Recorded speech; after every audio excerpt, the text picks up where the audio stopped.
ಇದು ಸಿದ್ಧಿ ಕ್ಷೇತ್ರ, ಶುದ್ಧ ಕ್ಷೇತ್ರ, ಪ್ರಸಿದ್ಧ ಕ್ಷೇತ್ರ. ಇದು ಭಕ್ತರಿಗೆ ಭಾಗ್ಯ ಕ್ಷೇತ್ರ.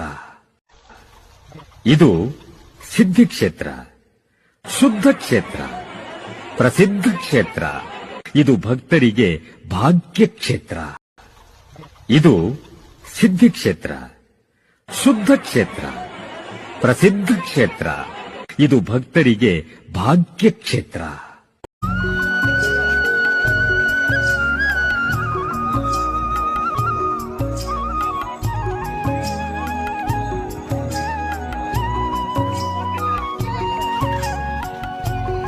Yeah.